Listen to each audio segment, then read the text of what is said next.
Your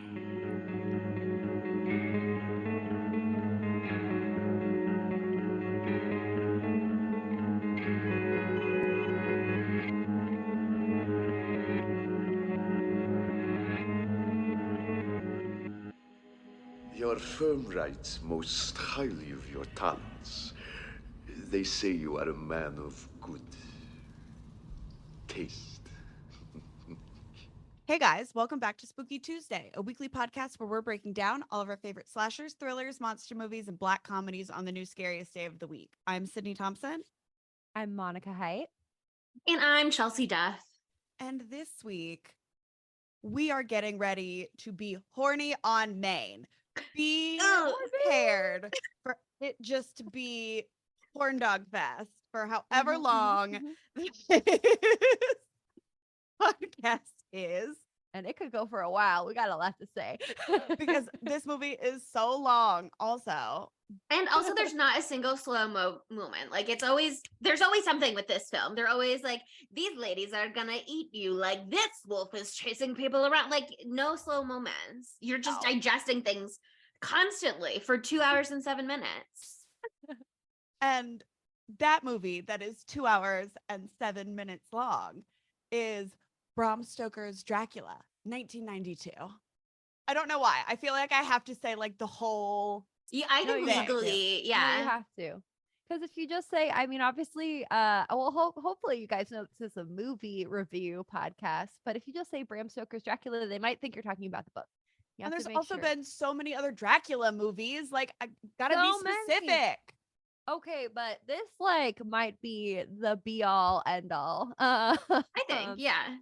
This is the definitive take, actually. So, and if you haven't, seen this very softcore porn at all,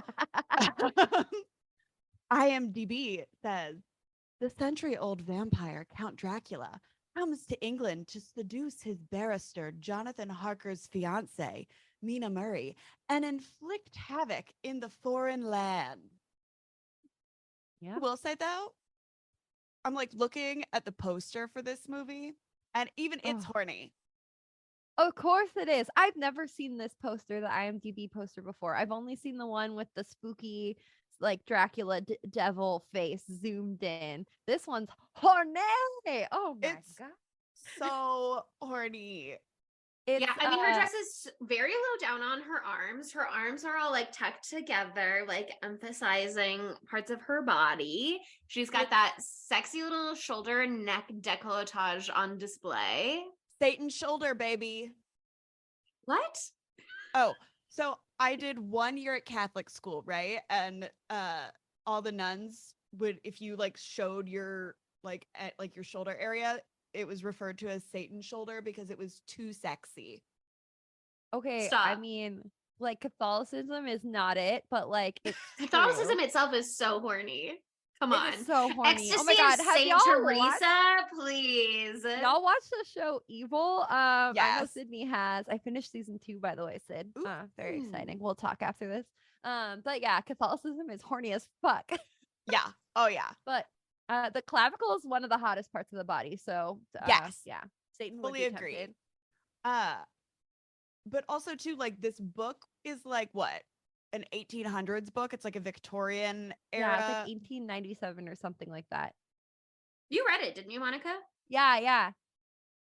The book slaps. Audiobook slaps the hardest. It's got Tim Curry and Alan Cummings as voices. Ooh, Yeah, Tim Curry is Van Helsing. Queer icons. So, Wow. yeah. Wow. But I do know that like the book technically like represents a lot of like sexual repression that people had in the Victorian era. So like Fair. the book is supposed to like the book is horny, and people are like, no, it's literally just softcore porn. And so There's they really nothing hornier than modesty, am I right? Like there's nothing to get you going more than the idea of a little ankle or a wrist and what might be underneath those weird little butt The pads pining. in Victorian dresses. Is her butt really that big? No, it's not. Spoiler No. alert. the sexiest thing ever is a nipple squirting blood. I didn't like that That's when they did that. sexy. I had to rewind a couple of times to be like, is that really what I think that I'm looking at here? And what's going on? The answer is yes. They're okay. I read so many articles about this and I had such a fucking great time. But Francis Ford Coppola, the director of this movie, and I want to just say that I might have said in the last episode that this was his last film and he died right after. I was so wrong. I like don't even know why I thought that. And I'm so sorry to whoever I've said that to, because it's many people in person and maybe online. So that was wrong. It's not true. He's still alive. Anyway, moving on. Francis Ford Coppola, we love him. He fucking slayed this thing. Why he just did an amazing job. But his goal going into this movie was not only to make the be all end all Dracula movie, the be all end all vampire movie, but to create a quote erotic nightmare. And he has succeeded, my friends. Also for the listeners at home, I am wearing vampire fangs right now. And so if you hear a weird lisp that you've never heard before, that's why. And it will be here the entire episode until these fall out. So But anyway. also, Monica, don't you remember that episode where we talked about how you said people said that you had a lisp and you asked your mom and she was like, well, that's how you always talk. That's just how you that always stuck like. with Yeah. Oh, me. I remember that. I remember that now. I don't know if I just sound like this all the time. Don't tell me about it. I'm not ready to come to grips with that right now. We're talking No, about I the don't think erotic so. nightmare, Chelsea. Okay, we need to talk about the erotic nightmare.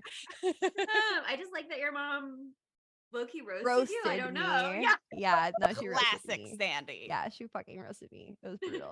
Anyway. But yeah, I mean, erotic nightmare, one just fell out. Erotic nightmare is the perfect descriptor. Like that's like, let's scratch that whole IMDb little synopsis that you just read, Sydney, and just write erotic nightmare. It's really all the information you need to head into this film. Because it's like, it's gory, but it's equal parts gory as it is sexy. We get a lot I did start a little section in my notes to track the horniest moments. I only started it like halfway through. So I had to go back and see like what I remembered being particularly horny from the beginning. But I've got, at least like 8 little notes on here of moments that I went, that is so horny that it needs to be specifically remarked upon. Yeah, I mean, it has everything that we as Spooky Tuesday folk love. We love sexy people. We love gay shit. There's gay shit in here. There's a lot of gay shit. I love vampires. I can't speak for all you. I love vampires just in general. We love blood squirting from whatever orifice all the time. And we also fucking love practical effects. And this movie did only that. Like straight up, Francis Ford Coppola It was so good. had a different effects company or whoever head of effects, and they wanted to use some more CGI. And he was like, fuck you. No. And he fired them, or he didn't fire them and they quit. It's contentious. People say different things. And he hired his son, Roman. And Roman was like 25 at the time and a young hero. And they literally did like the classic literal smoke and mirrors type of like in film magic tricks to make this shit happen. Like the only CGI in the whole thing is those blue fucking flames, those weird ass blue flames. And they looked so out of place. I know, I was very jarring, but it's got it all. Oh God. And like we mentioned this last episode, but all 3 of us watched this together for Halloween. At the Los Angeles Theater put on by Cinespia, and like ambiance, big screen, everything. Costumes. Like, if you can watch Vampire this big, teeth. if you can watch this big, watch this big. Like you need to have it be real big when you watch it so you can see all the fucking crazy shit that goes down and not miss a second of it. I can't remember. Had you guys actually, maybe you told me literally at the end of last episode, but I also forget. Had you guys seen it before, either of you? Oh yeah. Okay, so have. I was the only one who had it. But rather recently, not super recently, like within the last 3 years, and I wholesale fell asleep for 99% of it. Like Adam and I think both might have fallen asleep while watching it because he didn't remember how good it was. Like I thought it was whack the first time I watched it because I was in a horrible mental state and I was wrong.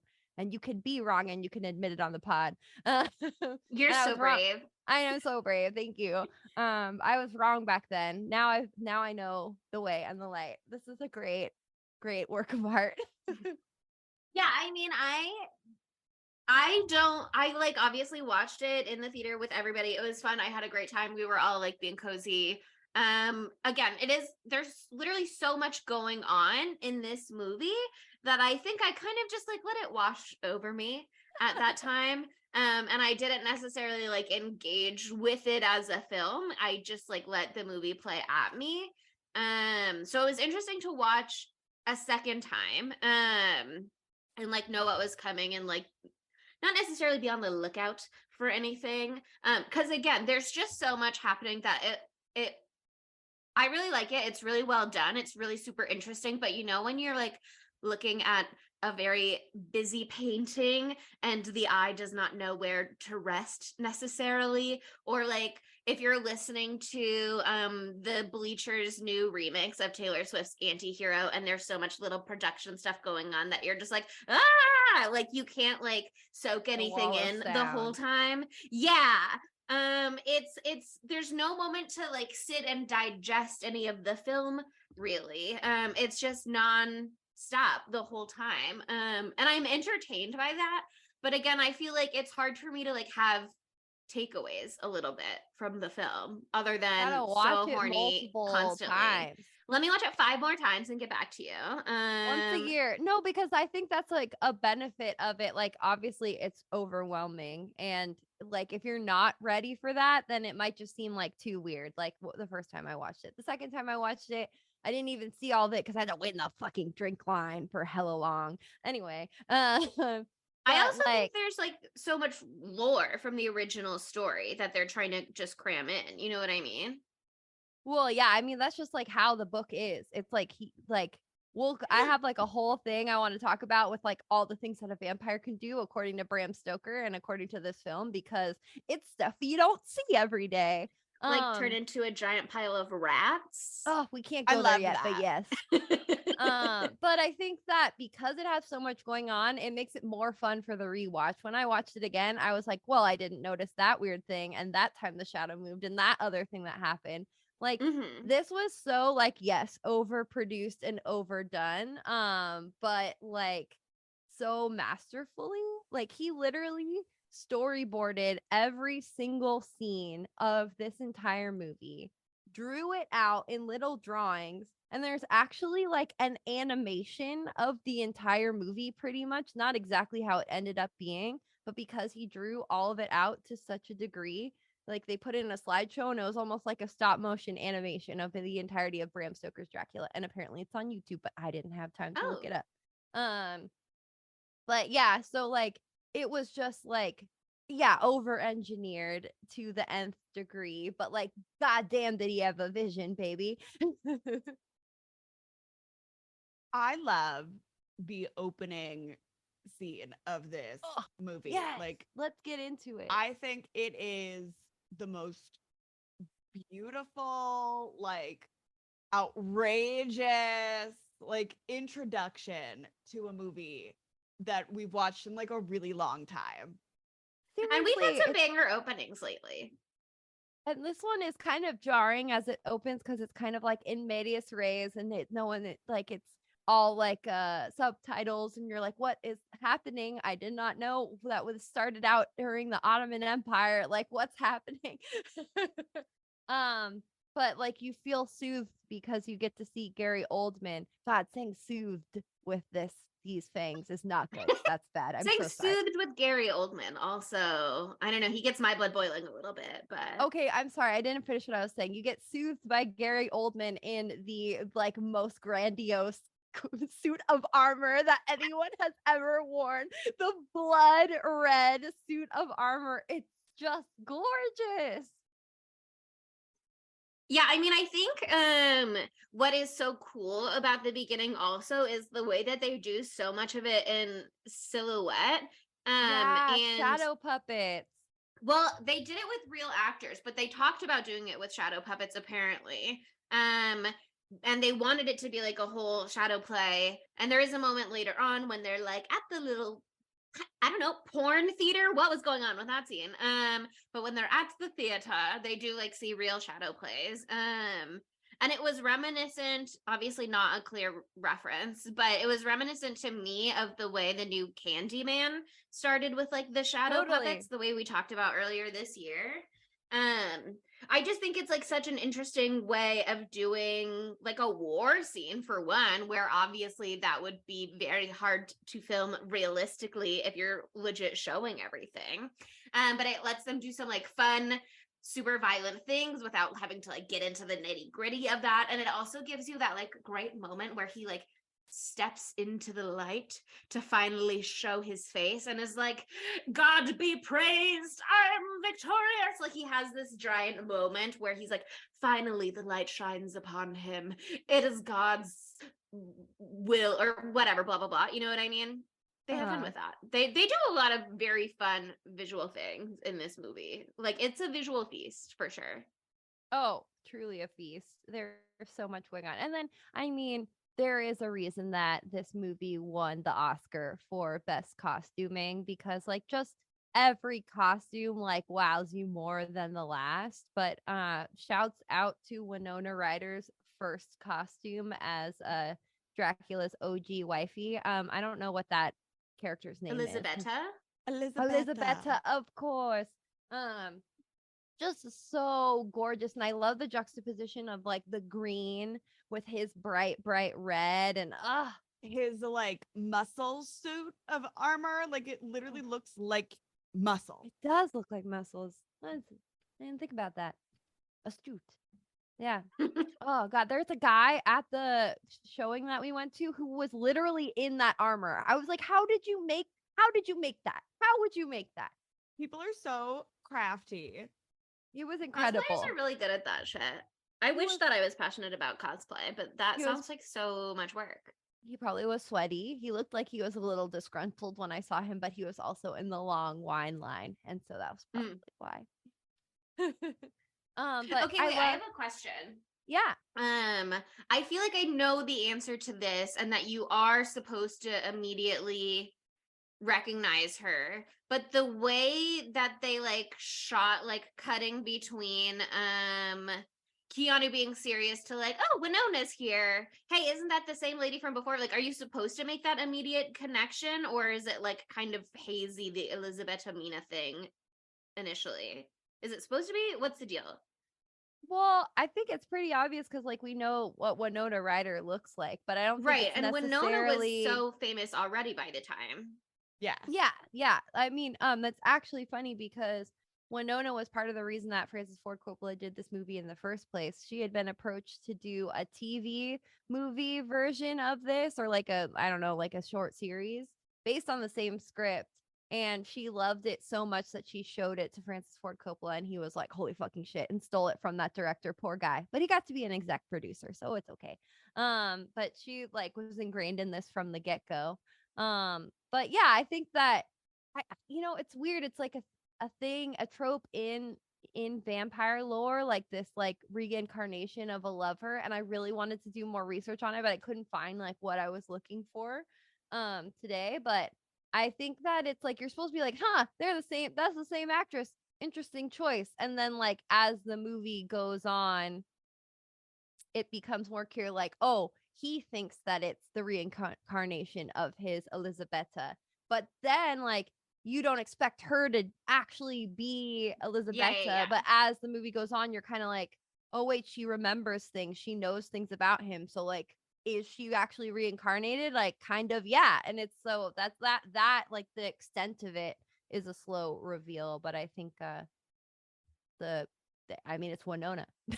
Yeah, I do remember talking about that with you before we went to the movie. Because you were talking about your interest in it like as a trope.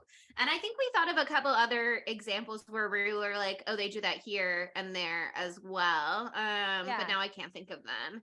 But yeah, I Me mean, neither. I remember at the time being like, Oh, oh, I well, remember Fright Night. oh Fright yeah, Night. yeah, yeah, I had just watched yeah. Fright Night, the 80s one, not the one with Anton Yelkin or whatever. And Yeah. oh Is it God, Yelchin? Yelchin. What's hot? Colin Farrell. Okay, I was like Mm. hot, sexy man, Colin Farrell. I will Heart- watch that. Yeah. Have to Yeah, watch but I it. mean, at the time I didn't know that it was like the real reincarnation yet, and I was kind of like intrigued by the trope and kind of just like guessing and putting pieces together of like if you've lost your one true love and you see someone who reminds you so powerfully of them, and is it like bound to happen at some point in time if you live forever that you're gonna like come across an identical stranger, you know what I mean?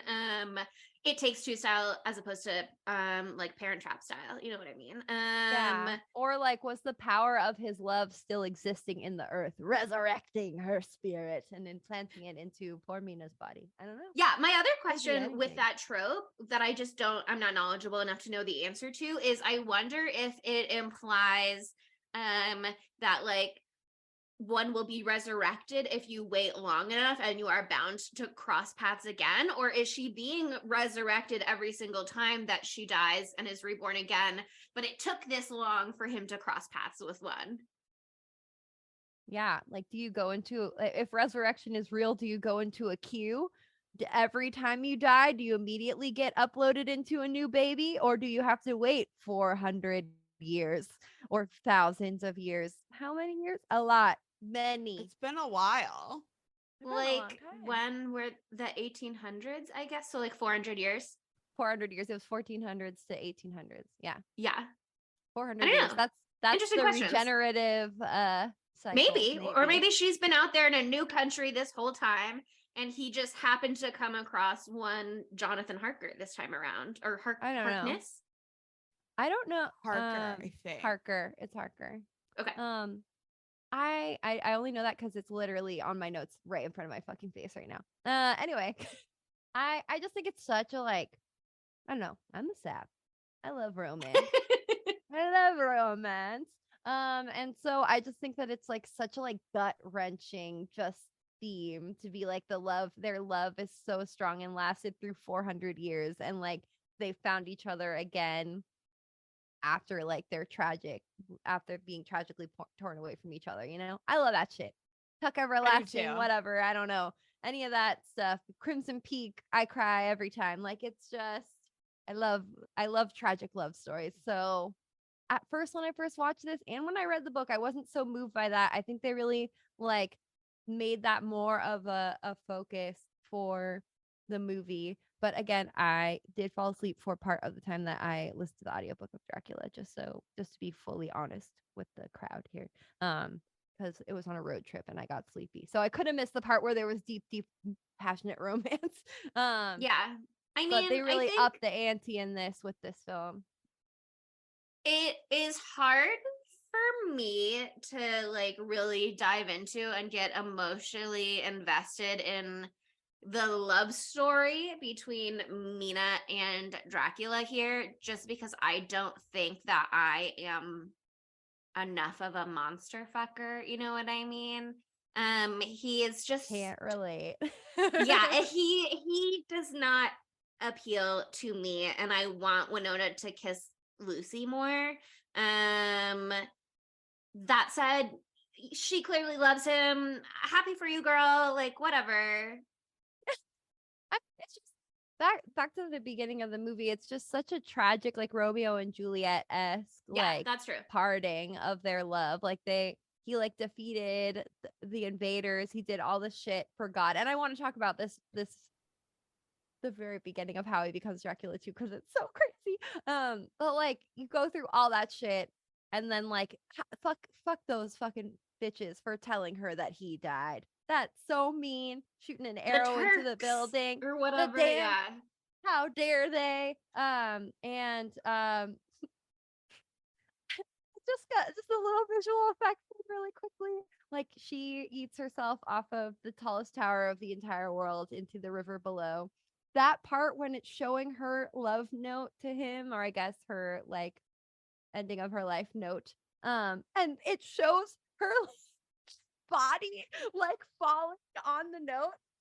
That weird visual effect that they did where he's reading the note and then you see a little Winona like falling on the note. Like I was like, okay, I get this supposed to be poignant, but I'm laughing my ass off.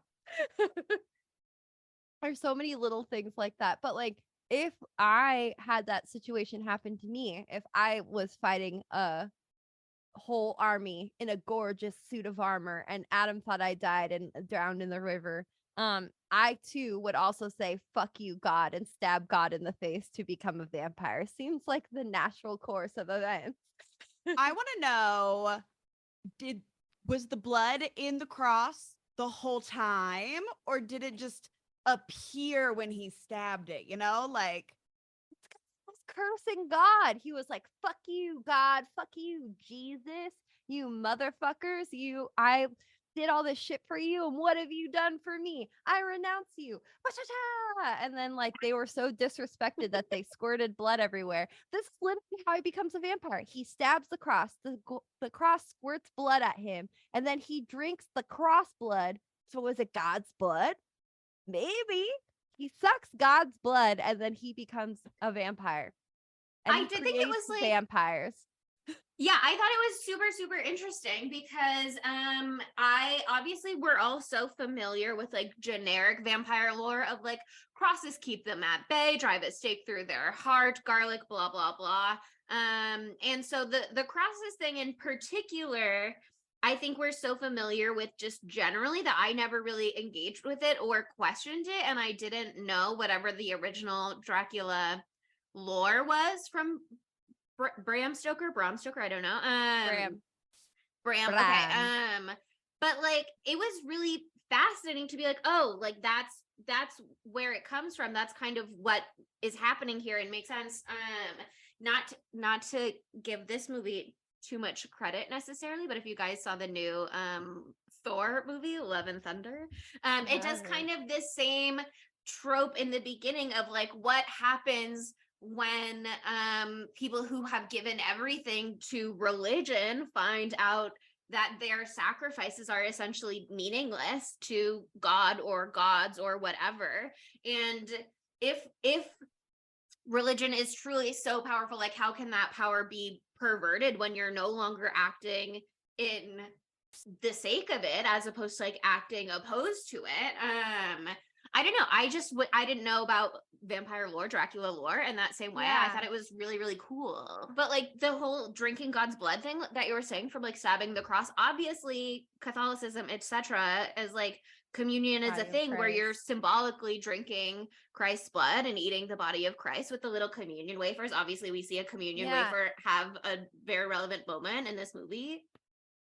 I think it's really interesting. I love the concept. Call me a blasphemer or whatever. I'm not religious. But I love the concept. It feels like he's like stealing a bit of God's power to be his own, you know? Yeah. He's like, fuck you. I'm taking some of this for me. And I'm gonna have my whole new shit now. And I make up the rules, and there's gonna be bats and rats and cats and wolves. There's no cats. I don't think there's cats. But he was just like, I'm gonna take this blood and I'm gonna do whatever the fuck I want with it and create a legion of the undead. Like, that's sick. Pretty sick. Good for you Say guys. what you will. He's got dubious It's morals, but like that's kind of the creative, whole it's point. inventive. He's an entrepreneur. Yeah, he was like God. His whole thing is morality. I'm gonna say fuck you to that and be like, be sexy all the time. Well, okay, he's not sexy all the time, but we'll get to that. I have another question. Yeah. Is this his in-house chapel that we're seeing, Uh-huh. or does he Oh, just? yeah. Okay. Yeah. Oh, because that's the one where you look up into the sky and there's that amazing Sistine Chapel style painting of him and Elisabetta flying in the sky in love's embrace. It's so good. My tooth just fell out. I was too excited. I want a man to love me so much that he paints a like Sistine Chapel, like ethereal like thing of us on the ceiling so he could just stare at it at all times. I kind of demand that. I think we Yeah. all deserve that. We all deserve a big painting on the sky.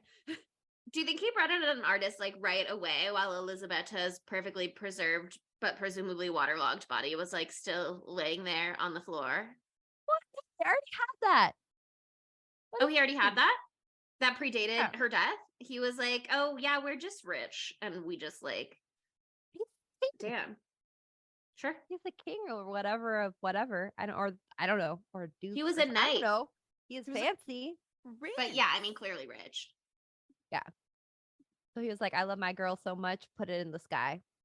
Good. Ideal. God, it's so cool. I just like I forgot about the lore, like that he's like the numero uno vamp in this world. Like it's very, very cool. Do we want to talk about the vampire rules now before we go through the rest of the movie, or we want to do it later? Let's do it now. Yeah. Okay, cool. I found this article on Reddit. Okay, so it's a post on Reddit or something. Article, yeah, scholarly academia. I tried to like come up with like my own list of all the things that he could do. But I was like, my brain cannot hold all of the things he could do. I Sure. probably didn't notice half of them, but he can turn into smoke. He can crawl on the walls. He can turn into a wolf, a bat, or a shit ton of rats. He can do that floating thing where he kind of like glides over the floor. But these are like actually what Van Helsing describes the rules of Dracula, because he like gets real specific in the book. So he doesn't need blood to live, but it'll make him stronger and younger looking. So that's interesting. I like that this kind of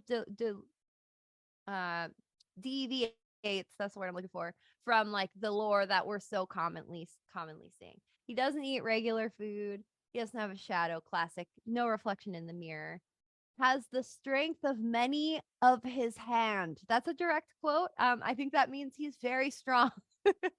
Can become a wolf or a bat or come on moonlight rays as elemental dust. Okay. Uh-huh. And he could become mist. But he can only be mist like pretty close to his body, it seems. That's what they've said.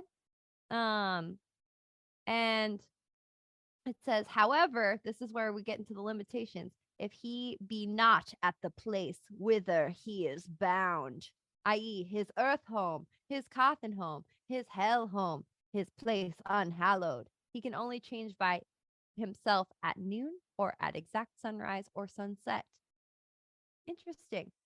So basically, he's the most powerful at his house. And aren't we all? Relatable. That's why he has to bring the dirt with him everywhere. Yeah, And yeah. so I that's mean, like and a really interesting thing. he ate all of the various crews of sailors, and that's why you see like the flashes of like the newspaper with like crews missing or whatever. Ugh. So that he could be young and hot to see Mina across the street. My favorite part about that was he's in like the ambiotic sack on the like ship. Like, That was so weird. Why does he have to travel by ship? Why can't he go in the trade?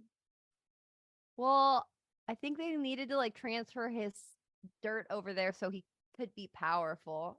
he had to morph into a beautiful butterfly. He had to be in his chrysalis, Chelsea. Excuse That- me. I will say the boat part is like the coolest part of the book. Like they really like it's like a second in the movie, but it's a really long part in the book. And it's like they're picking them off one by one as they go along. And it's from like the captain's perspective. Like they kind of do that in the movie where it's like captain's log, blah, blah, blah. Really, really cool. That's a really fun part of the book. And then like the wolf thing there, he like gets off the boat by being a wolf. And so they don't really do that in the movie either. Yeah, I was kind of guessing to put some pieces together a little bit and be like, oh, I think this is what happened at different points in the film. I will say some of it I was prepped for because, and I missed out on whatever this was exactly. So apologies that I'm kind of guessing here. But there was some project that maybe started on Tumblr, or just that everybody on Tumblr was obsessed with this past year, where there was like a Bram Stoker's Dracula book club of some degree, where you were emailed a line or an entry or a couple of lines from the book like every day. So everybody was like posting about the new little bit that it was like being released like fanfic chapters almost, or the way that old stories used to get published like chapter by chapter in the newspaper. That's so fun. And I love that. yeah, I missed whatever it was, so I never signed up. I only saw about it too late, but it was really fun to watch other people talking about it at least. But yeah, somebody did a funny post at one point about Dracula scaling the walls like a little lizard. And I was like, oh, well, yep, there he is. There he goes. That's him right now, when he like just disappears out the window after talking to Jonathan. I liked when he licked the razor blade. That's what I like. That's one of my horny moments also on my list. Oh my God. Okay. Let's finish his rules and then let's go full on into horny, because that's the whole rest of the movie. The one thing that's also expressly said in here is that like once he's been inside a place, he can get out of the place, even if it's tiny. So that is why vampires can like get out of the coffins when the coffin is all the way sealed.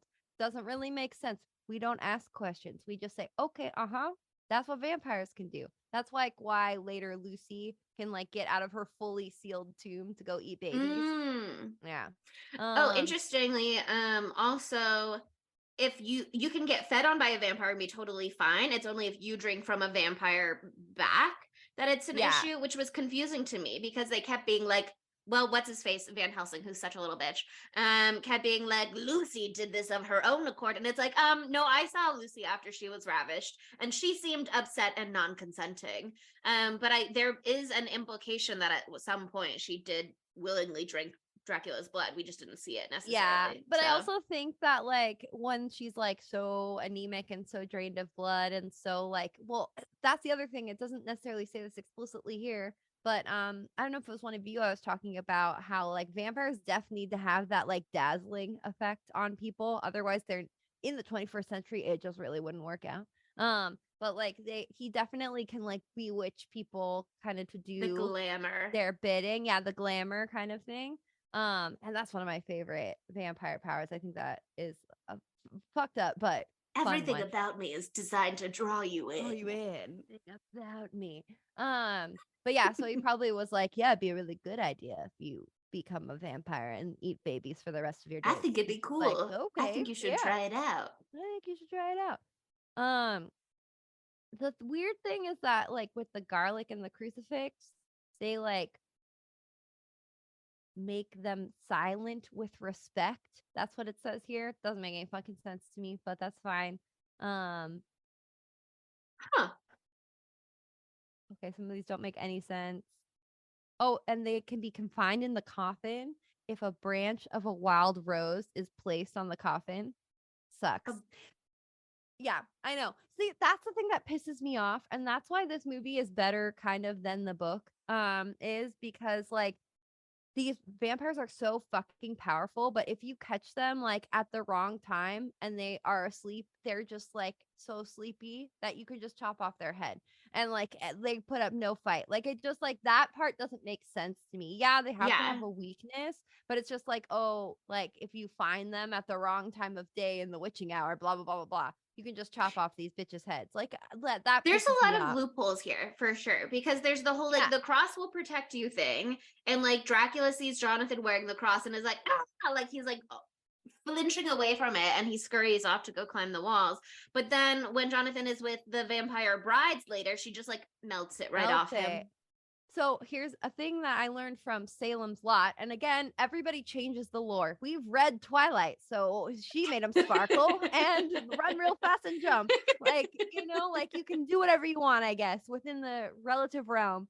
In Salem's Lot, though, the Stephen King book, which slaps, with the crucifixes, they only work on the vampires if the person wielding it actually believes. Either that it'll work or believes in God. So maybe because like Jonathan very would be Stephen King, like seduced at that time, he didn't have Jesus on the mind. He was not being very Catholic in that moment. No. But But anyway, those are the rules of the road pretty much with vampires. If you're horny, the cross doesn't work anymore. If you're love that. horny. And that's why the vampires get so far in this movie, because let's talk about it, how horny everything is. Everything is so horny, and everyone's bi, in my opinion. Maybe not everyone, but most. The 3 boyfriends are all boyfriends with each other. That's a polycule. Dude, that okay, to be Lucy, just saying, just think about it. Just think about being Lucy and being the horniest chick ever and getting away with whatever the fuck you want before the whole bad part happens where they're sucking out her blood and there's a gorilla man and all that shit. But like, what a woman. She's just reading porn, talking about it with her bestie, flirting with all the guys, doing sex acts last night. Just kidding, only in her dreams, but also you know that she is in reality as well. Yeah, When she's just a little hoe, and I love that for her. She's And such a little hoe. She's 20, almost a hag. Oh my god, she's got to be married off soon. Good thing she's got all these prospects. Oh my god. And her prospects are like so good. Like Quincy the Texan. I love how they dress him. Like, yes, he's from Texas and he's so sexy. But yes, he's from Texas. So there's fringe on his jacket. All right. There's gonna be fringe on everything that he wears. And that's true. That's just how it is there. And he's got a big Bowie knife or something. Yeah. Oh, it's so big, Quincy. It's so big. Can I touch it? My God.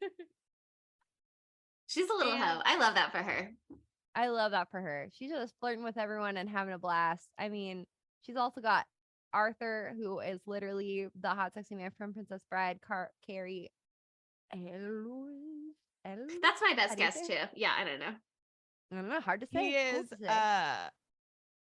Wesley in Princess Bride and Robin Hood Men in Tights. Oh my God. Yeah, he is Robin Hood Man in Tights. I love that movie. I haven't seen that in age. They used to play it on ABC Family all the time. Oh my God. It was like a fave at It sleepovers rules, when yeah. I was a kid. I just went and saw Princess Bride last night. I loved that. Oh, okay. Speaking of these 3 men, Uh-huh. right? Mhm. Uh-huh.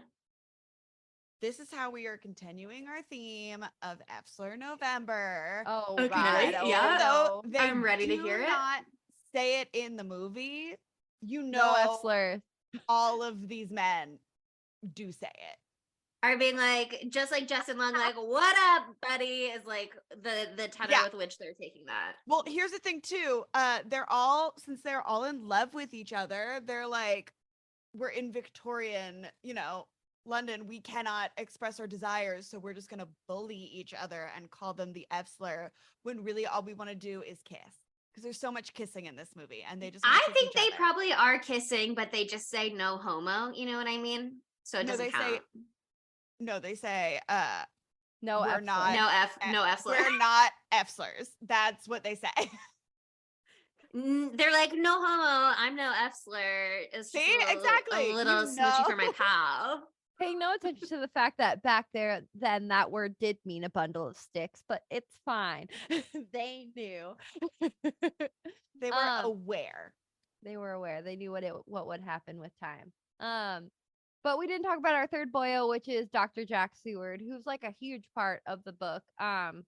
He is such a cutie with a big morphine addiction. Big. Oh, yeah. Fun. Yeah, big. Yeah, I mean, it's in the movie. He's like, Lucy's like having a hard time, and he's like, hold on, shut up. She's trying to say what's happening. He's like, shut up. Let me give you morphine first. No, not my kind of doctor, but he does have that like sick kind of look to him that I'm deeply attracted to. So Sure. I get why he's in the rotation. It's good to have a Yeah, doctor yeah, yeah. on call. You know? Yeah. Totally.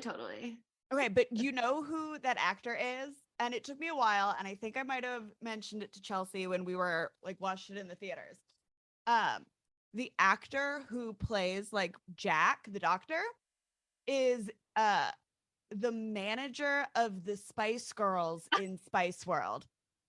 Yeah, you did tell me that. No fucking way. I've never seen Spice World. Monica, you never stayed up all night at like a first grade birthday sleepover to watch Spice World? I guess Wow, it wasn't that's popular add that it- year. Add it to a fifth Friday. Fifth Friday. Oh my Tuesday. God. Why are you Tuesday. doing that? It's the alliteration. It gets me. Just to shout out his name, that's Richard Grant, who is this illustrious actor, Dr. Jack Stewart in this one. Wow, that's amazing. Lucy's like living the life. Also, she has the best costumes throughout this, and she's just like so fucking beautiful. I fell in love with her. I get it. I get why all these boys are leaving. They're literally just like They're right to do it. dying Yeah. for her. Like, I get it. They're like, I And will they're lay my willing to, life like, down. Yeah. Work together too, which I think is nice. They're not at each other's throats. You know what I mean? Like I said, polycule. They're buddies. But It's just yeah, I like, mean, if Lucy likes all of us, at least she likes all of us. You know what I mean? A second Yeah. of her attention is fine. If I can't have it all, I'll take what I can get. And that's how they should feel. Yeah. but yeah, I think Lucy has the lion's share of the horny moments on my horny list. Because she is just like always talking about porn or sex. She's always whipping a titty out. I see her I nipples mean, a lot. yeah, she literally is the one who gets like the ravishment scene. And she's got a couple of them, frankly. But she's got the She one gets- big main one on the altar, you know. With gorilla version of Dracula. Gorilla? I thought he was a werewolf. Was he a werewolf? He can turn into He's a a wolf. guy. That's part of his thing. Well, So okay, that's got to be what it is. So he must have been a half wolf because Right? he's a wolf, half human. bat at one point later on in the movie, which is fucking awesome. But he looked like a gorilla to me. So I was just, I get it. I see how it's a werewolf now, but he was small. He felt small and gorilla-y. I don't know. He felt like a gorilla. Here's the thing also, like Lucy is truly living my fantasy life. Like I just want to rich, like attention. rich, Everybody so much loves her. attention. She's got a Everybody good loves her. bestie. She's a little horn. She's like a little horn dog, and everybody thinks it's adorable She's and not kissing annoying. her female bestie on the mouth. And she's frolicking through a spooky maze in a thunderstorm. The rain starts and they go, oh, and then they get Like, up and run around.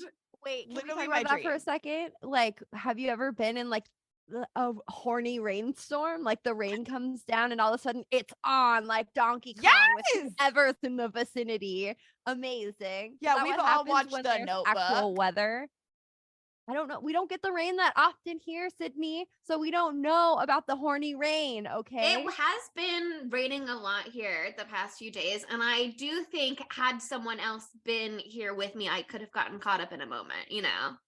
In a horny rain moment, that could have been amazing. When the rain suddenly starts coming down super hard, there is something like a little magic atmospheric about it.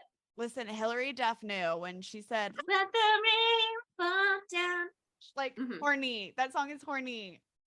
It's very horny. It's She knows it's the about horny Dracula, rain. actually. She wrote it about It's about Bram that Stoker's moment. Dracula. So meanwhile, while Lucy is being horny all the time and also having her blood sucked, we've got our boy Keanu Reeves, aka Mr. Jonathan Harker. And he is so hot in this, but he is terrible in this. He said in some interview after the fact, I think probably years later, something like, Yeah. oh, he'd filmed a bunch of movies back to back right before this, and he just was like exhausted and didn't really have it in him to like rise to the occasion. Which, you know, I think fair enough. And I didn't necessarily need more from him in this film. Like, it's not like it was done with him actually doing any sort of acting instead of just kind of speaking his lines like he was just reading being them from the Keanu. page. Yeah, it was not that far removed from Bill and Ted's Excellent Adventure style of, you know what I mean? my He's just God. chilling. Okay, a little bit better than that, but also the accent was fucking shit. It was not good. I I just read- mean he seemed like a very modern guy who's just there. He's just hanging out. I read an article and it was like talking with Francis Ford Coppola, and they brought up Keanu's like accent, and he was like, you know, I probably could have directed him a little bit more, but I just liked him so much that I was like, sure, fine, whatever. You're do doing whatever you great, want. Keanu. Yeah. That and I also mean, like I get Winona's accent is Oh, yeah. I mean, something. they're both it's allowed to so do whatever they hard. want. They're such starlets. It's so hard because there are so many people like fucking bodying what they're doing in this. And when I say that, I mostly mean Gary Oldman and Anthony Hopkins, like Well- bodying it in a grandiose, ridiculous sort of way, but they're putting in the goddamn effort. Sure. And so it makes Winona and Keanu look like they're half-assing it in comparison. When you have Anthony Hopkins with this accent that no one has ever seen. This was the most unexpected portrayal of Van Helsing as someone who was fucking obsessed with the 2004 Van Helsing starring Hugh Jackman. I was like, this is so different. He But also I is just love it. so Anthony Hopkins to me still at every single moment. Like at no moment am I like I'm looking at Van Helsing. At every single moment I'm like, that's Anthony Hopkins. I don't know. It's a little bit both for me, but I feel that Okay. you know they're gonna have Liam Neeson be I think Van Liam Helsing? Neeson would have done a good job, to be honest. No. Van Helsing is Anthony Hopkins. But here's the thing. I would have loved for Liam Neeson to say ja all the time. Yeah, they chose Anthony over Liam because he had more roles and also he had just won his Oscar for Silence of the Lambs, so notoriety. Sure, he is a star. Like there's no denying it. I know it's not that he did a bad job, but it was just for me it was so like inescapable that I was Gary Oldman, I think for much as again, like I said, something about him just bothers me. And then I think like he has done actually bad things maybe, but also my beef with him I don't is that wanna know. he was too old to play a 36-year-old Sirius Black in the Harry Potter movies, and I will hold that Yes. against them forever. But he I always really love him as Sirius transforms. Black, and so I'm upset to hear this. Well, a lot of people love him as Sirius Black. It just didn't work for me. But he transforms really like every single role. It feels like he like is always He's a the total character. He's chameleon. never Gary Oldman. Totally. And then Anthony Hopkins, I was just like, that's Anthony Hopkins. And Keanu, I was like, that's Keanu. Yeah, I mean, Anthony was at least trying to do something, and he was doing so much. Like, I read this one article that said, like, it felt like he was looking around, being like, "You're really gonna let me get away with this?" Like every time he did anything. Like the part when That's he true. realizes that Dracula is like around and that there's a vampire around, and he's like so fucking giddy, and he's like kissing everyone and like dancing with everyone. Insane. Loved it. Perfect. Met the tone. We needed it. We needed some levity. Thank God. Maybe How sad this movie would be if he hadn't been a fucking jokester the whole time. maybe I'm just thinking about this because you were talking about Phantom of the Opera earlier. But it does kind of make me think about that iconic anecdote from Minnie Driver about how she said she had some co-star that told her as the prima donna or whatever in that movie she was being over the top, and director Joel Schumacher was like, honey, nobody ever paid to see under the top.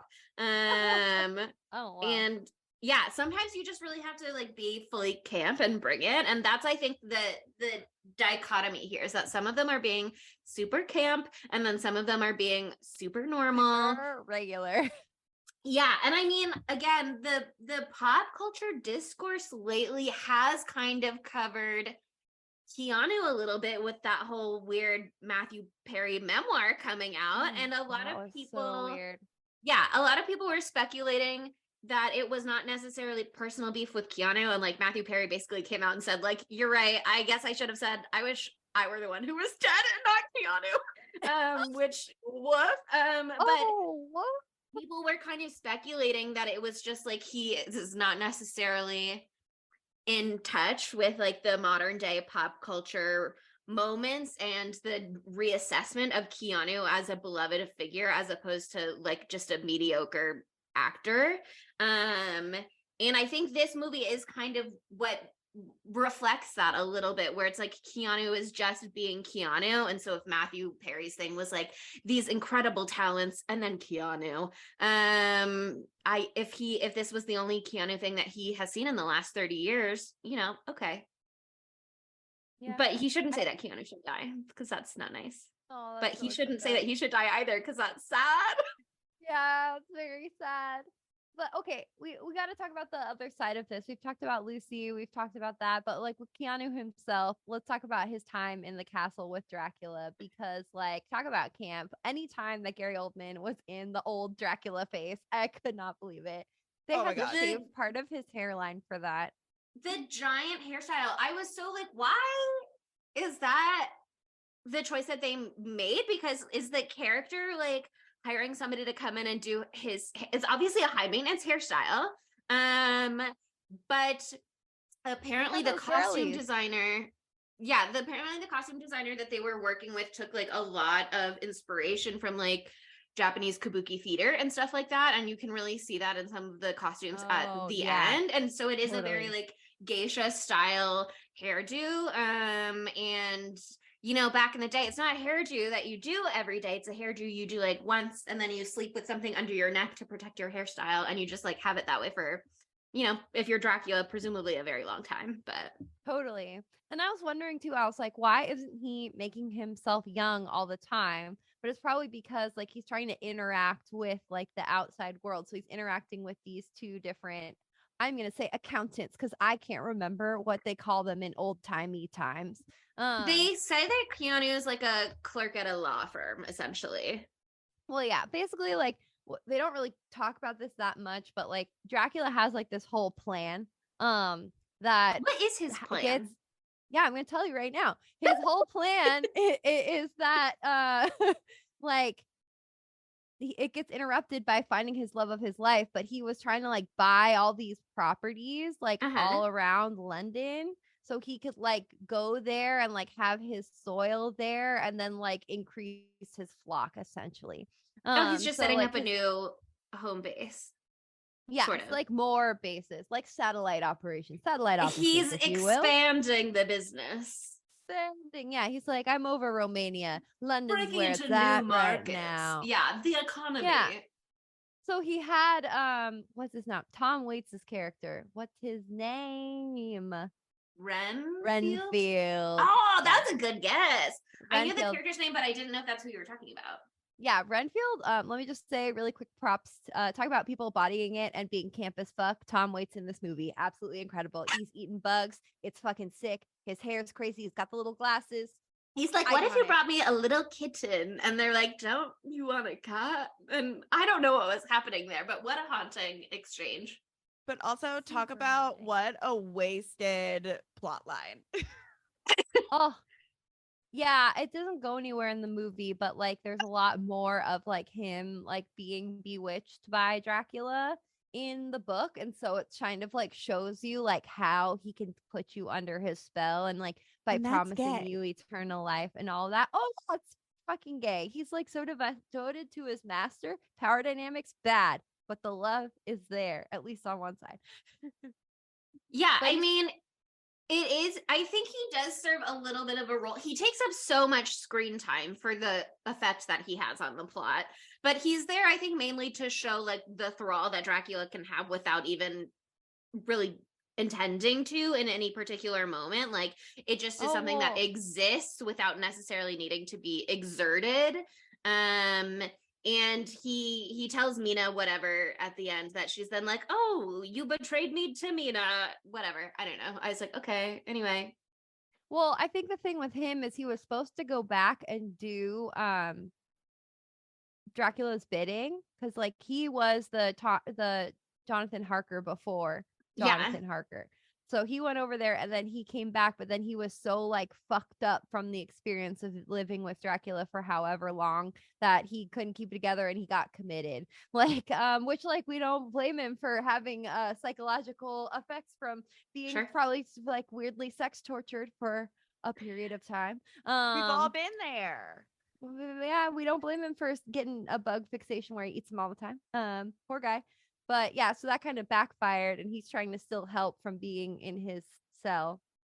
But yeah, I mean, this is where my argument for bisexual Dracula comes in because like he is horny for Jonathan Harker. Dracula is until he finds out that his one true love is like set to be betrothed to him, you know? He's like very, very sensual. with him, and I loved He it. says, I loved it. they say you are a man of good taste. Like he has that like fun little sexy pun. Yeah. Play on words, Oh not my really God. pun, maybe.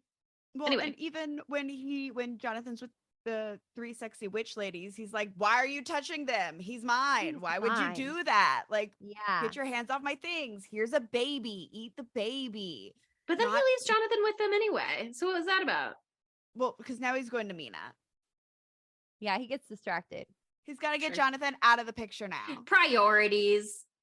Yeah, but like I loved that. I just, oh my God. I mean, we were talking about this a little bit when we put on the things to become vampires for this viewing that we went to. It changed me body and soul, and I became a different person.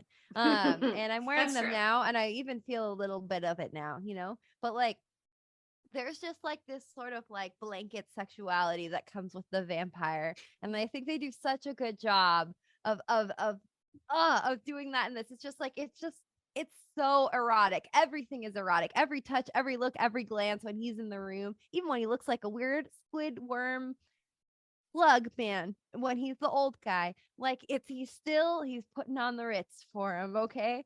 The it's vampire Oozes bride sex scene appeal. was super evocative of all of that to me too, because like the way they like rise out of the bed for one, the way that Oh. they're like all over him. They've got the sex mirror over the bed, which is both fun for sexy purposes and also fun for vampire lore purposes, where you see Keanu like kind of pinned down, but in the mirror shot you can't see anybody on him. And his shirt's moving. Oh, I love mhm. that.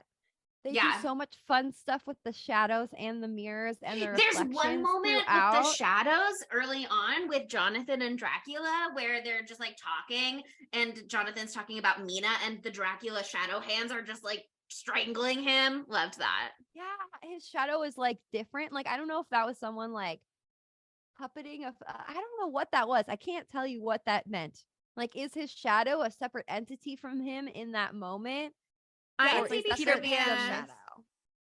Because he doesn't have a IMDb shadow. trivia said that physics just work a little differently when the vampire's around. So just like the light distortion and shadows, stuff like that is just like it's off because vampires are going against the natural order of things. They're flaunting God, essentially. I'm extrapolating a little bit, but that's kind of the gist. Okay. All right. Oh my God. Monica Bellucci is one of the brides. Oh yeah. The more you know. Amazing. All those brides were hot as hell. And I love Michaela the scene. Berku and Florina Kendrick shouts out. My favorite part about that whole like sexy bed thing is when he visibly has a boner and then she bites it. Stop. How That much happens. teeth would you like? Stop. That was spectacular to say the least. I was dying. I really enjoyed watching this again. I watched it on, I know I said watch it on a big screen, but it's also great to watch on your computer very close to you so you can have private time to really experience how horny it is. It's also great to watch on your computer because there are so many very memeable moments in it. Like the strangling shadow hands, like Dracula looking at Mina across the street and being like, see me. Like, if you have never had a crush and just like stared super hard at someone being like, notice me, trying to beam little thoughts into their head, like you've not had a crush. That's I've done so iconic. Yeah, And also that's very gay. it is, honestly. Oh my God. Wait, okay, so I guess we should talk about the love affair when I almost called him Sirius Black. I'm sorry, I've been only reading Sirius and Remus fan fiction lately, and so when I She's think a of Gary little star Oldman, girly. and he also has that long hair, so it reminded me of Sirius a little bit. I'm sorry. All right, I'm sorry. What was up with his hair? It was short in the front and long in the back. I know it was like it's like my hair right now, where you have like really bad front, like really bad grown out curtain Chunky bangs. layers. Chunky layers. Yeah, it's not good. Poor guy. It was luxuriously long in the back though. It was like touching his butt. That's how long it was. And it was so glossy. I need to get some of that. To go into a big old pot of dirt in the bottom of the boat and chrysalis. If that's gonna give me those luscious locks, I'll do it. But would you not be bewitched by a man with those sexy blue shades with an unplaceable accent? I would not, but I am sure many would. I would, unfortunately. I would 100%. 100%. Also, I see that for you guys. Yeah. Yeah, Yeah. it must be said that Winona's outfit in that moment where you're like looking at like downtown London, whatever, and downtown Victorian London, everyone's in these dark colors, and then she's in this all beautiful sage green outfit with the little hat. I just thought it was really beautiful costuming. The hat is the best part. And then, you know, there's more of them being very horny on their weird little date that they like On their weird stroll little around. porn theater date. What? Why is there? There's a moment where in one of the little films, there's two ladies sitting on a man's lap, and then they somehow merge and just become like one scoldy school marm. I thought that was interesting. Yeah, they were like, oh, I think if the whole thing was supposed to be like, this is the first films that are created. Of course, the first film that people create is a porn. Of course. I mean, yeah, that Come scans. on. There was the video of the horse that we talked about from Nope, and then they did porn right after. Like those They were had the first two train. Yeah. movies. Immediate porn. Yeah, that scans for me. And this is where we get more wolf shit. And I wrote this in my notes, but like, what is that thing about girlies and wanting to touch a wolf? Like, I was like, yeah, if this man had just been scary to me, but then he was like, but now I have a wolf and it's nice and you can pet it, I'd be like, yeah, okay, well, I'll go. I'm not gonna I am not pet the intrigued. wolf. I have am to- gonna pet the wolf. I gotta pet the what am I gonna get a chance to pet a wolf again? Sure. It works. Puppy. Also, his Belligerent ability puppy. to like soothe the wild beast. That's like Sexy. very rat tamer of him. It's so horny. God, every moment you're like, finally, I can take a breath. It's fine. And then you're like, God, it's a porn They theater. ju- Jesus fuck. Okay, speaking of breathing, they do literally do like a gaspy little sexy, breathless, horny breathing literally Yes. the whole film where they're always like, yeah, constant.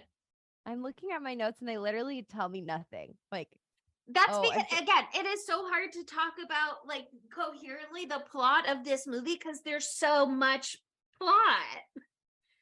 It is so Oh, much this- easier to be like, these are the things that made me feel something. this is the most insane movie. It is so hard to follow. Quote me. Quote me. And also I said, did he make a sexy copy of himself or what even happened? Because for a minute I thought that there were two Draculas at once. I got a little lost, but it was the same. It's just the one. It's just the one Yeah. Dracula. He just has many forms. That was my question at one point too. Like, did he really get, and we've answered it by now, but did he really get youthful from drinking a bunch of blood, gorging on the sailors, or was it just like a glamour? I do think it is fascinating that he gorged himself, got all young and arguably hot sexy. And then when Mina is married to Jonathan, he cries himself ugly again. Very relatable also. You ever done that? Yeah. Very We've relatable. all been there. You ever He cry so cries hard himself your face into- falls off? Yeah, into a melting face little monster. And we've all been there in a breakup. You ever cry so hard in a room like with 1 million candles? You ever go into your candle room to cry your face off? Yes. Yes. If I had access to a candle room, yes. Also, he gets his spooky wind. He has that spooky wind at some point too. His emotions create the wind. I wish I could do that. I'm a Cancer moon, so I wish that I could just have like emotion powers. It'd be very fun. I'd be very powerful. Oh, okay. This is like total non sequitur, and we already passed this part, but the part where he shaves Keanu, That's and then he also licks very the horny. blood. Very horny. He there's like a rumor that Gary Oldman was drunk for that scene. I Oh, just thought yeah. it was funny. That was I don't an know IMDb why. trivia too. He said he was Yeah. drunk and they filmed it after midnight and it all just really added to the ambiance. And I think Yeah, that that's why I was extra comes horny. clear. Yeah, Yeah. that comes through. But apparently they did a lot of interesting little things such as that to capture the moment. Like they were always doing little, not stunts exactly, but to try and get like the right reaction that they wanted from someone. Like when Mina first sees Dracula on the street, they weren't getting like the reaction that they wanted from Winona, apparently. And legend has it, So they aka made her IMDb take a trivia. shot. Well, no. Her IMDb trivia. So again, didn't look this up, didn't fact check, but apparently Gary Oldman took a zucchini from a nearby veggie cart. I don't from a nearby crudité. And he like held it behind his back, and then when she like glances over at one moment when he's not on camera, he like held it in front of his groin area as though he had a little zucchini dick to scandalize her. And then they got the shot. So, you know, he got her. Apparently they did God. not like each other during filming. No, But now yeah. she's been They're like, homies oh, now. that was just drama. That was teen drama or something like that. He Yeah. was not a teen at that time, but that's fine.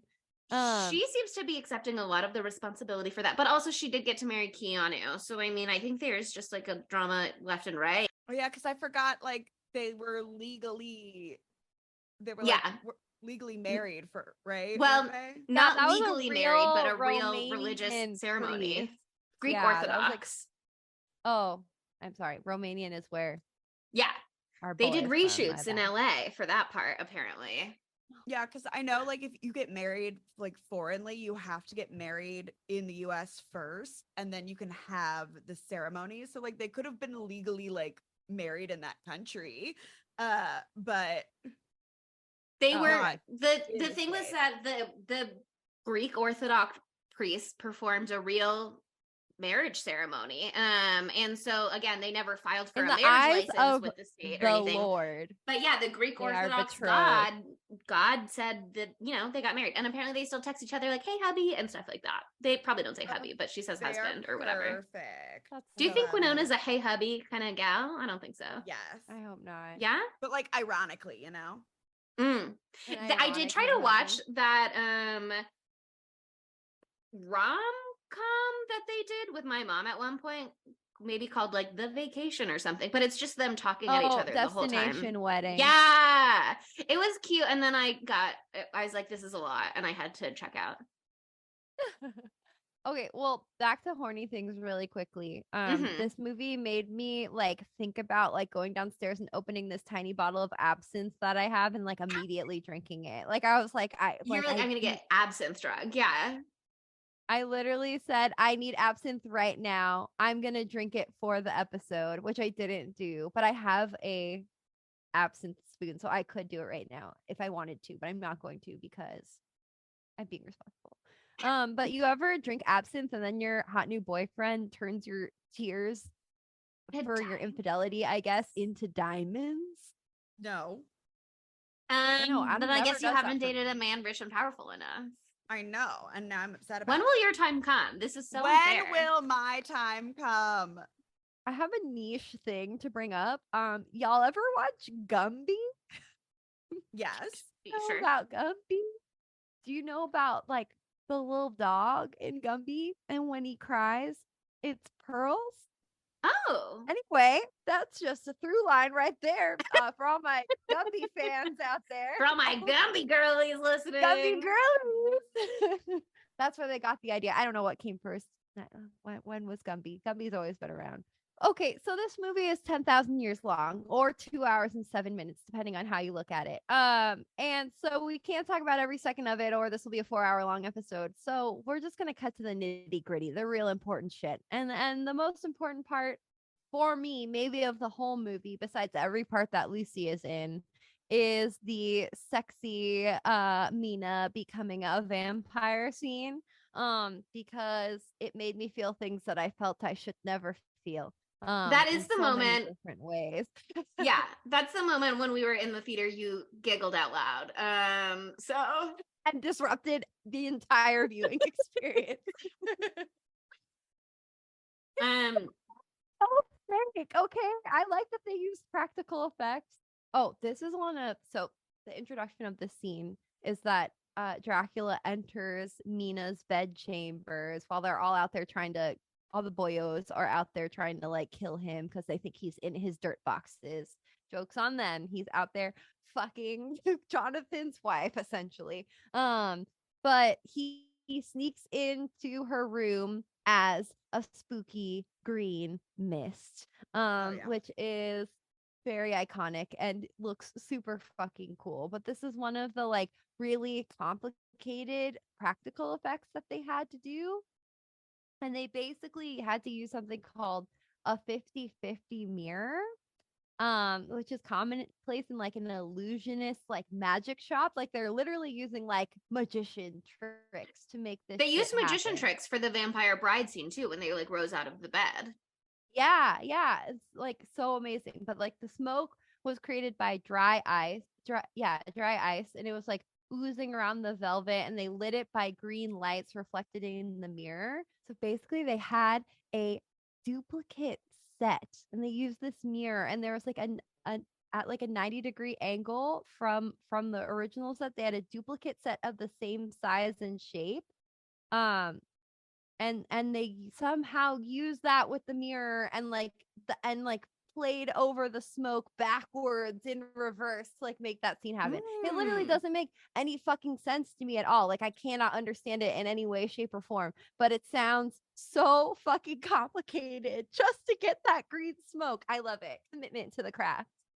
Yeah, I mean they did like basic camera work trick stuff like that a lot too. Like when Lucy is coming out, or it's when Lucy's going like back into her tomb or whatever. They filmed that in reverse and then like switched the footage so that it would just have like an extra little element of like creepy eeriness, something slightly unnatural to it. Yeah. Mm-hmm. No, it works super well. But I mean, when like all the flowers and stuff like immediately that's cool. But yeah, they're always doing weird stuff like that, etc. Blah blah blah. That's so important to talk about. What I want to talk about, read the Mina drinking Dracula's blood from his titty scene is also like Dracula's such a boob guy. Constantly in this movie, nobody gives a shit about asses in this. He's not an ass guy. He's a boob guy. Everybody is always having their titty out. Mina, when she tries to seduce Van Helsing, is like, prepping her little bosom. I think it's like a boob era because it was an era where corsets were prominent. And what do? They do stuff to the tatas. Yeah, I mean, it was Also essentially a waist. bra, and I get that, but also they had the big bustle in the back or whatever. I just like there was no but you know that's not her real butt. I know it's not her real butt, but Dracula, is he really keeping up with the fashion of the times? I'm just saying, you'd think there'd be a little more intrigue. Damn, Elisabetta reincarnated has a huge bubble butt. That's so crazy. Can you imagine if we actually thought that? But here's the thing. I think it just confirms that Dracula is a Republican. Oh, Woof. Why? Why would you do this to me? Let me have my sexy Gary Oldman. Let me have it. Republicans are tech guys and Democrats are ass men. Like it's a thing. It's just the truth. In my experience, that has been true. Just saying.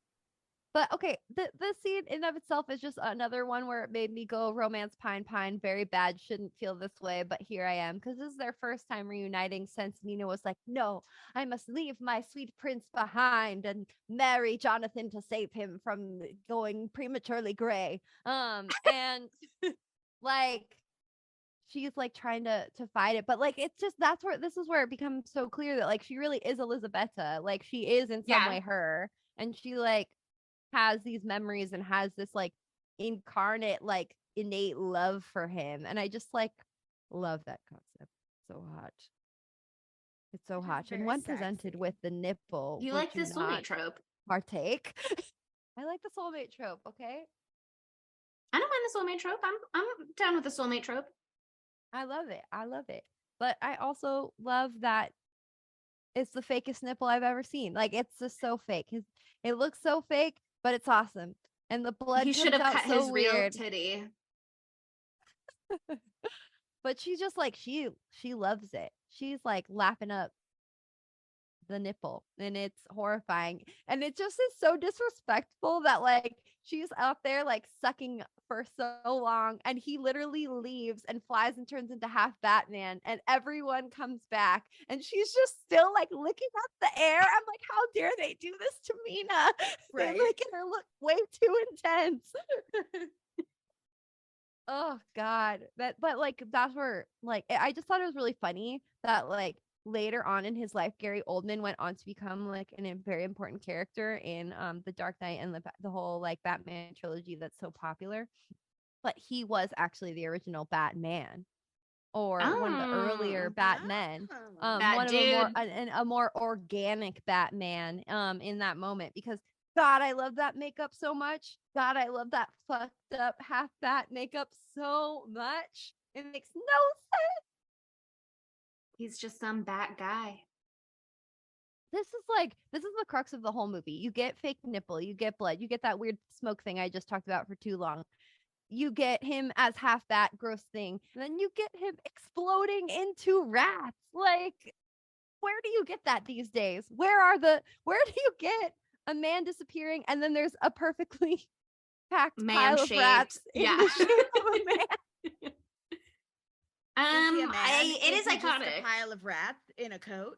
Who knows? Perhaps a lot of men are secretly just a pile of rats in a coat. I wouldn't be surprised. I'm gonna take a close look at Adam later today. But yeah, I mean, there's man. just so much going on at any given moment. They do they do a lot of like really good, cool cinematic stuff. Like the beginning with the silhouette. There's that moment where they're like racing the sunset to the castle or whatever. That's really cool. They're just absolutely having fun. There's one moment, I don't remember exactly where it is, but something with Keanu where it like fades. The Dracula has a dramatic cape moment, and then like the background behind Keanu like fades to darkness entirely. That's really cool. Like they were having there's that moment where Mina and Jonathan are kissing and then like peacock feathers just cover the screen randomly and then the eye of the peacock feather fades into like the mountain landscape through the train tunnel. Yes. The transitions in this movie, they do some like high concept transitions in this movie and they're fucking hilarious. Like so many moons turn into eyes, turn into wolves, turns into a harp. There's that part where they chop off Lucy's head and then immediately it cuts to someone chopping into some roast beef. Like it was so they're so like over the top and but they're also beautiful and all of those things are rather circular, so it did make sense for them to do that. Okay. Mm-hmm. Yeah, I mean it is a fascinating visual feast of a movie for sure.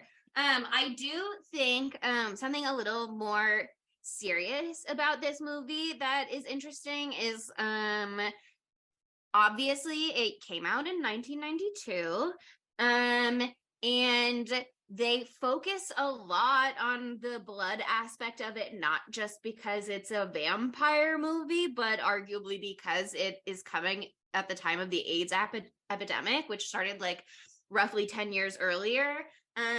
There's a lot of very clear dialogue about blood diseases and sexually transmitted diseases, and there's like weird visual shots of like blood cells and stuff like that on the screen. And I found this article from the New York Times that I'll link in the references that kind of talks about how it, like, I don't know how targeted it was necessarily, although I think it's hard to, I don't think you could make this film and ignore that, you know what I mean? But critics really thought this film was like gonna be a flop essentially, but kind of plugging into the fear and the like this terrifying vibe of the AIDS epidemic at the time, and like plugging right into that fear for audiences is, I think, part of what made it like such a moment, and people really engage with it so much. There's a lot of interesting things to be said like that I just like context. yeah, I mean, it's so interesting because the article was talking about like it's a sexually transmitted disease for the most part, although there are other ways for spread. But so there is this linked concept by nature of like sex and death, and the eroticism and all of that is like very much linked in this film of like the process of becoming a vampire. You know what I mean? You're being ravaged on the altar. You're sucking blood from the titty. There's a lot of like moaning and writhing going on. It's really interesting to like engage with. And the article also mentioned how like the close up of the bite looks like I don't know how to say this, Kaposi's sarcoma, like lesions essentially. Oh wow. Yeah, and like the visuals in general, the racing the sunset, the play in the beginning, it's all very like red and blood. Like again, it is a vampire movie, so you can't escape so blood imagery no matter what. But to really let that be part of like every visual shot in a million different ways is super fascinating.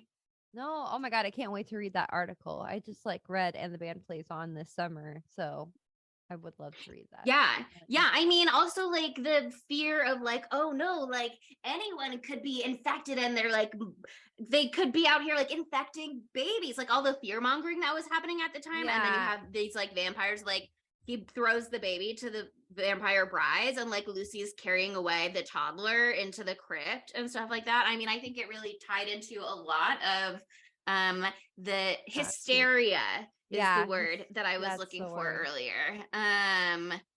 But yeah, I mean, it's interesting to see the way that it tapped into those fears. I don't really necessarily feel that it was like a commentary so much as it was just relevant and engaging with that, you know what I mean?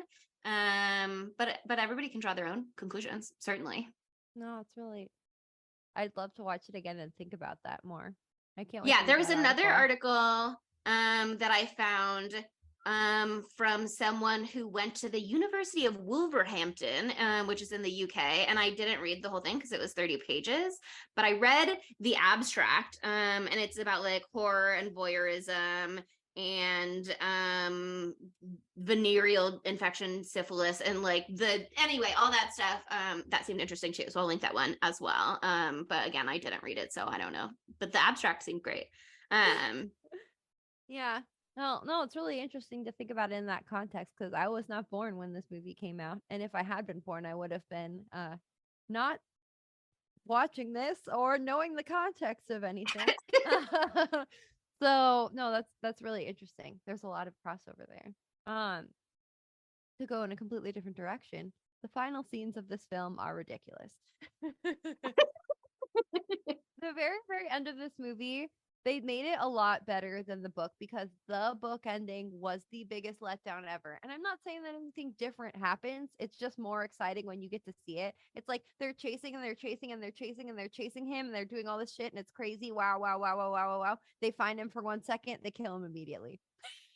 And you're like, dang. It's like how that last little bit of the Covenant needed Sydney's sound effects. Like this did at least a couple of pew pews, my god.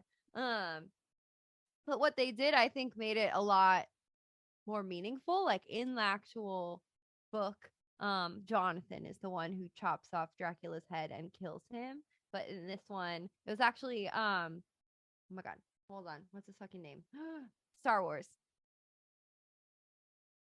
the guy who made Star Wars. George Lucas, thank you. You can cut that part out if you want, or you don't have to. It was actually George Lucas who gave the idea to Francis Ford Coppola. He was like, oh, I think that Mina should chop off his head. And then Francis Ford Coppola was like, okay, cool. Sick. sick, great idea. Which, like, it was a great idea because that was like a really poignant, beautiful, fucked up, super sad ending. And it also, like, I think it gets to one of the things that is so interesting because you have the dual love story of Dracula and Mina / Elizabetta and Mina and Jonathan. And you have these moments where Mina is being like, you killed Lucy. And she asks Van Helsing at one point, like, are you gonna do to me what you did to Lucy and like stake me in the heart and chop off my head?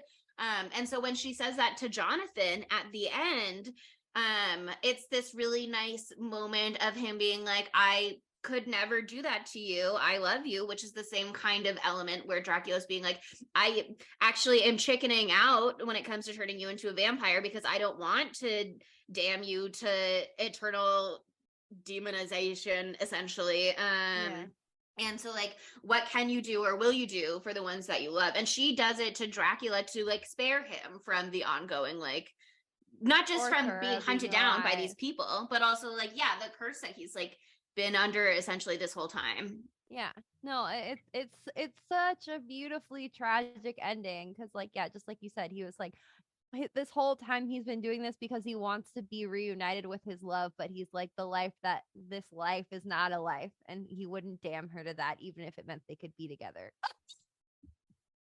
Just me sobbing over here, Jesus Christ. Oh, okay, wait, I'm so glad I remembered this. I was looking at him in his little coffin in this last bit before, like, while he's in the coffin, he's in this big gold gilded cloak thingy, and it's very dramatic. And I was like, gosh, if that doesn't remind me of Klimt's The Kiss. And that a lot of the fashion was like inspired by some of Klimt's work. And so I felt smart. And the reason I felt smart is because I bought that same poster that every bitch in freshman year of college bought and put on their wall because they thought that it made them look artistic. And thank you, UCLA, for selling that poster at your poster sale freshman year for this moment to come to pass. It was very poignant to me. The last thing I'll say is that rip in peace, Quincy, you hot, sexy thing. So sad. The poor Texan. I did like that his knife from the beginning, that she was like, oh, can I touch it? It's so big. Came back around. That was nice. That was fun. Yeah. Not just a sexy moment for Lucy, but a plot point for later. Okay. I mean, we got to go to our segments. Otherwise, this, we could keep going, but, maybe we'll do this in Spooky Take Tuesday and talk about the rest that we didn't get to. But how could this already rather gay movie be gayer? Again, I'm gonna need polycule confirmed. I'm gonna need more kisses for Lucy and Mina because it didn't look like their first kiss to me. It looked like they kissed all the time, actually, and I don't really know why we didn't see that.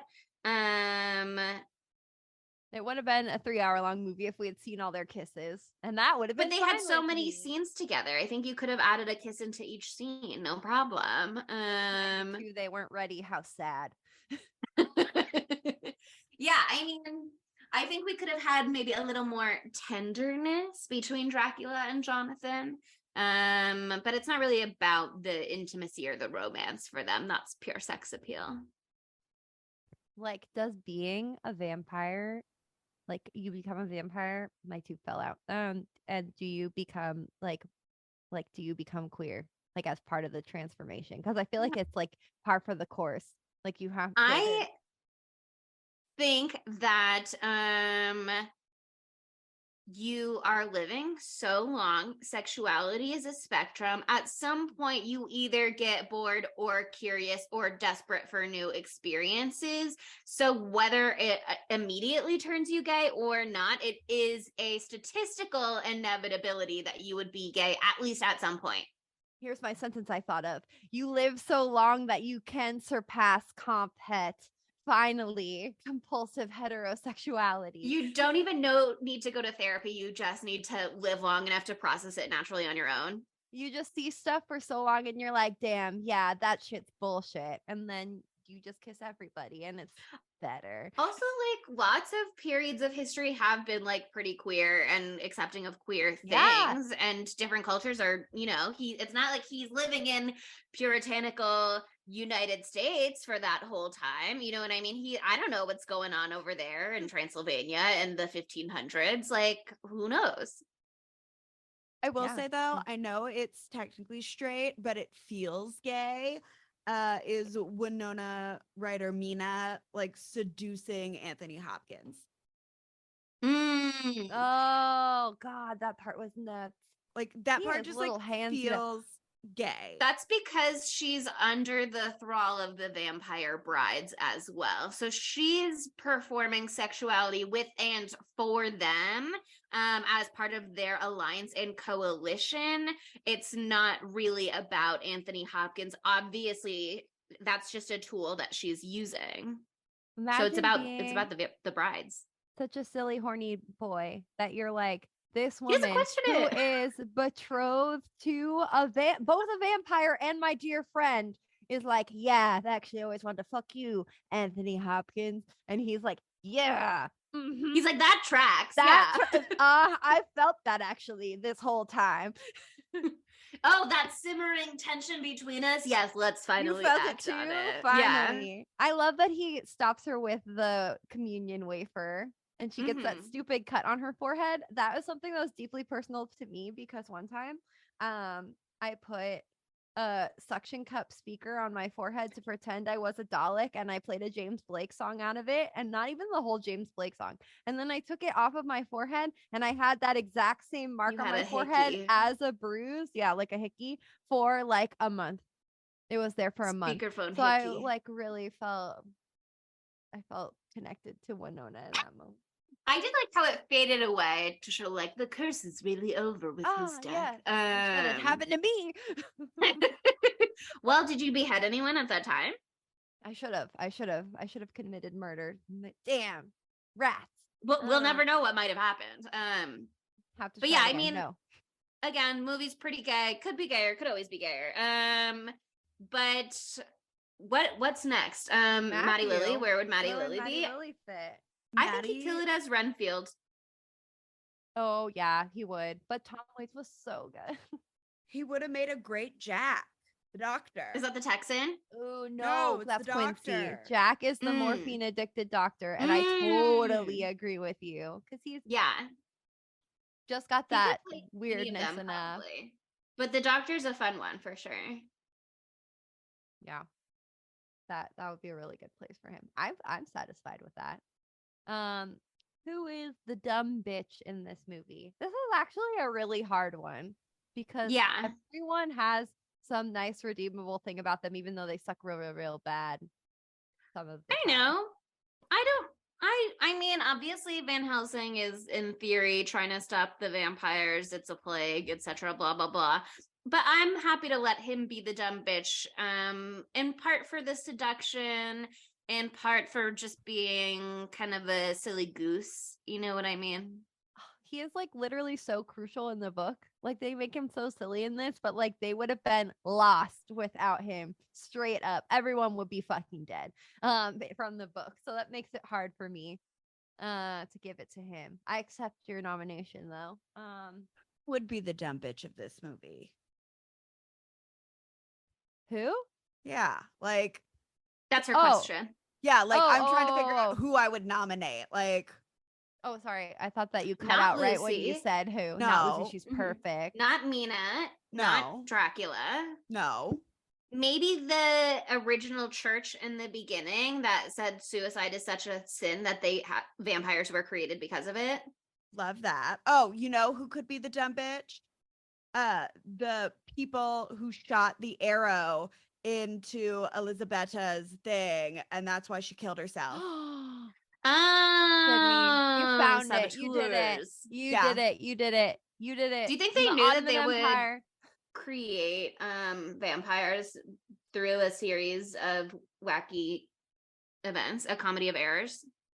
I don't think they could so. have predicted that, but also they Maybe they never should should have. have tried it. There are Yeah. repercussions that you can't even understand to every Consider the action. consequences Ripples of and your ripples. actions. The butterfly effect. Exactly. Yeah.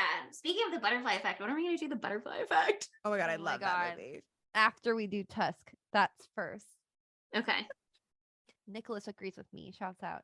Uh, but yeah, I think that whoever shot that arrow is the dumb bitch. Decided, fully on board.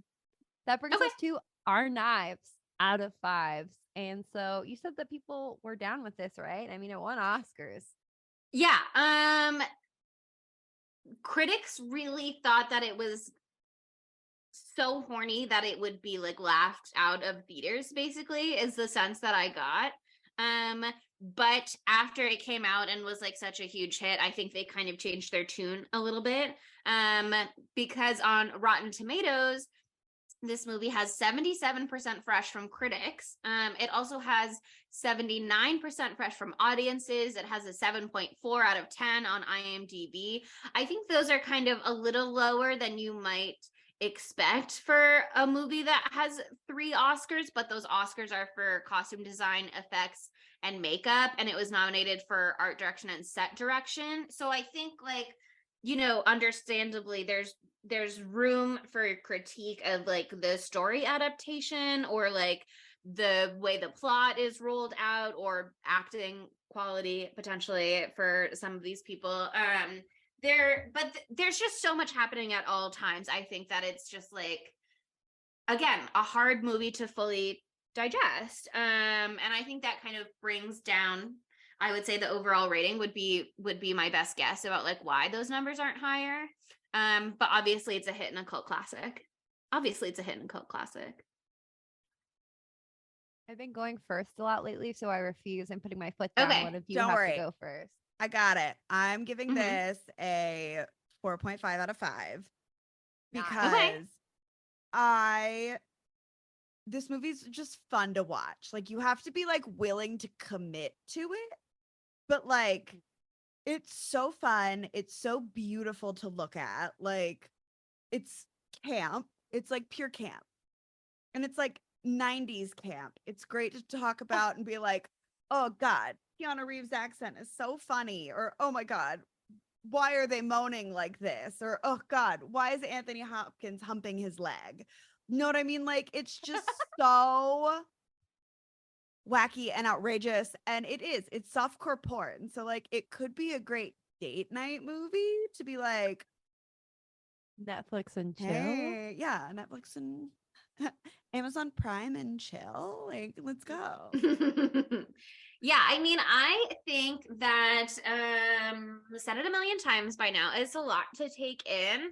So I think that the rating that I will give it today is the lowest I would give it, and with subsequent viewings, that number would just continue to climb higher. Because there are so many really wonderful cinematic things about this movie. There's so many really interesting artistic choices. There's so many fun little goofy things that they're doing. I think the more time that I have to sit with this movie and the more rewatches I do, the more I'll continue to enjoy it. But for pure overwhelming factor, it does bring my score down a little. I think I would probably give it like a 4.3 out of 5. I accept. Okay, I'm gonna do a little combo pack of your 2 scores and give this a 4.8. I've been very generous in season 3. But I just love this movie. It asks so much of you, like you're saying, it asks so much of you, but I'm willing to give it, baby. I'll give it more if it wants. I'll give it whatever it wants. Truly.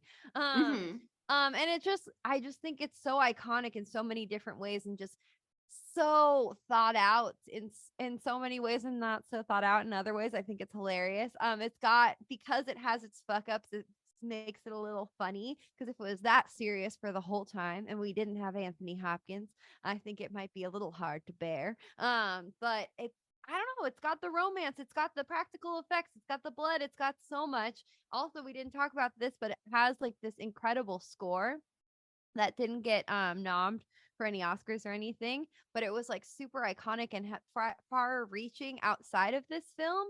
You've definitely heard part of it, even if you hadn't seen the movie, because it was used in like a ton of 90s era trailers for movies like Schindler's List, 12 Monkeys, Mummy, and the Underworld series. So like I don't know, it has long fingers. There's also like a article I read that this like kind of like rebirthed the sexy vampire and the style of the sexy vampire. So we have this movie to thank for Twilight in many ways. I am sure I'll write an essay on it for class next week. But yeah, I think this movie is really fun, and I'm really glad I gave it another go and really paid attention this time and put my fucking phone down, because like it's cool as shit. I can't wait to watch it again a whole year from now, because 4 hours of this movie within 3 weeks is a lot, but I don't regret it. So yeah, 4.8 for me. Gorgeous. What do we have up next, Monica? This is one of your movies. Yeah, I'm doing this one. Okay. This is a divine, beautiful idea brought to you by the mind of Chelsea Duff, because it was her idea to do this movie because I brought it up. Based on vibes alone, yeah. Yeah, based on vibes. She hasn't seen it. I haven't seen it yet. Yeah, no, I'm the only one who's seen this movie. I saw it in theaters when it came out, like opening week, because you know that I am a big M. Night Shyamalan girl. And yes, I thought extra hard so I don't mess up his name this time. I'm so sorry, King. I'm so sorry, King. But yeah, we started this season off. Well, not started it off, but we did Sixth Sense. So now we had to come back and do one of his lesser renowned films. This is a film that came out in a year that I don't know, but it is The Visit. Just in time for Thanksgiving. And if you've seen the film, you know about the family vibes that go throughout those themes, the themes of family. And if you've seen the movie, I'm so sorry we're doing this, but aren't you excited to see what Chelsea and Sydney think? I am. It's a weird one. I've never seen it. Honestly, never even heard of it. So yeah, I'm kind of expecting similar vibes to that Selma Blair, Nick Cage horror movie Parents, or whatever Not that at one is all. called. Okay, Not at I'm all. also recently watched Old, We the should do movie that about movie, the though. beach that makes you old. And so Oh, I that just one? feel fully prepared. You know what I mean? I would say it's better than Old. Deaf Okay. better than Old, but Deaf not even it couldn't even hold a candle to Sixth Sense. It can't be on the same list, but it is, unfortunately, as Sixth Sense for the same director. But it's gonna be a blast. Happy Thanksgiving in advance. But yeah, it's exciting. We've got great content all November long. Why not follow us on all of our social media so you can see it first at spooky_Tuesday on TikTok, Twitter, and Instagram. We are also Spooky Tuesday Pod on Tumblr and Facebook, and at Spooky Tuesday on Letterboxd. We have that one YouTube video. But if you don't want to do any of that, at least give us a 5-star review. I mean, we are literally 3 away from 100. We've been saying this for too many weeks. So get in there, give us a 5-star review. It can be your Thanksgiving to us. Wow, we're gonna do a lot of Thanksgiving related asks for reviews. I can feel that coming. But anyway, at the end of the day, I have to say thanks for listening. bye, spookies. Sounds extra good with the list. I love you too much to continue. Take me away from all this death. Spooky Tuesday was created by Monica Haidt, Sydney Thompson, and Chelsea Duff, and edited by Sydney Thompson. Our gorgeously spooky tunes are all thanks to Tamara Simons, who you can follow on Instagram at Captain Tamara, and our podcast art is by Mary Murphy, who you can find on Instagram at the_moon_OMG.